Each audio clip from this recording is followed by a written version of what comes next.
মানিকগঞ্জের এক সাধারণ মধ্যবিত্ত ঘরের ছেলে মাহিদ। ছোটবেলা থেকেই জেদ ছিল, যা করবেন সেখানে সেরা হতে হবে। পড়াশোনার ফাঁকে যখন বন্ধুরা আড্ডা দিত, মাহিদ তখন মোবাইলের স্ক্রিনে আঙুল চালাতেন। ফ্রি ফায়ার গেমটি তার কাছে কেবল বিনোদন ছিল না, ছিল এক ডিজিটাল যুদ্ধক্ষেত্র। গেমের দুনিয়ায় তার নাম হলো ব্লেড, কারণ তার অ্যাটাক ছিল তলোয়ারের ধারের মতো ধারালো আর ক্ষিপ্র।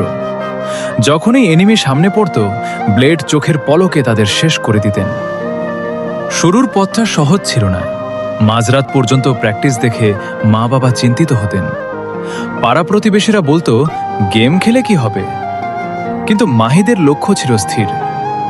17 জুলাই 2022 সালে তিনি যোগ দিলেন রেড হক্স RHK টিমে।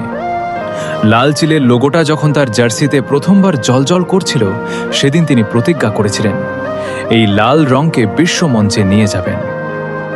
গল্পের মোড় ঘুরল এক বড় টুর্নামেন্টের ফাইনালে। RHK'র বাকি সব মেম্বার এলিমিনেটেড, একা টিকে আছেন ব্লেড। সামনে পুরো এক শক্তিশালী টিম। কমেন্টেটররা তখন চিৎকার করে বলছেন, ব্লেড কি পারবে এই মিরাকল ঘটাতে? ব্লেডের কানে তখন শুধুই গেমের শব্দ। তিনি একে একে গ্রেনেড আর নিখুঁত শট দিয়ে প্রতিপক্ষকে দিশেহারা করে দিলেন। মুহূর্তের মধ্যে বুয়া স্ক্রিনে ভেসে উঠল। গ্যালারিতে থাকা হাজার হাজার দর্শক চিৎকার করে উঠল, ব্লেড ব্লেড ব্লেড! সেই মাহিদ আজ আর শুধু একজন সাধারণ গেমার নন, তিনি বাংলাদেশের গর্ব। দক্ষিণ এশিয়ার সেরা টুর্নামেন্টগুলোতে যখন RHK'র নাম ঘোষণা করা হয়, সবাই জানে মাঠে নামছেন দ্য মনস্টার ব্লেড। আজ যখন মাহিদ তার ট্রফিগুলোর দিকে তাকান, তিনি মনে মনে হাসেন, কারণ তিনি প্রমাণ করেছেন, স্বপ্ন যদি বড় হয় আর আঙুলে যদি থাকে গতি, তবে সাধারণ একটা স্মার্টফোন দিয়েই বিশ্ব জয় করা সম্ভব। এখন পর্যন্ত 2 বার দেশের বাইরে গিয়ে তার দল আর তিনি ইন্টারন্যাশনাল টুর্নামেন্ট খেলেছে।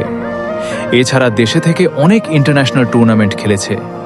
ব্লেড এখন কেবল একজন প্লেয়ার নন, তিনি বাংলাদেশের হাজারো তরুণ গেমারের জন্য এক অনুপ্রেরণার নাম।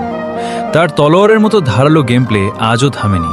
লাল চিলের ডানা মেলে তিনি উড়ে চলেছেন আরও বড় জয়ের সন্ধানে। আমি রাব্বি ছিলাম তোমাদের সাথে স্পোর্টস নিউজ বাংলাদেশ থেকে। নতুন নতুন নিউজ ও আপডেট নিয়ে আবার দেখা হবে।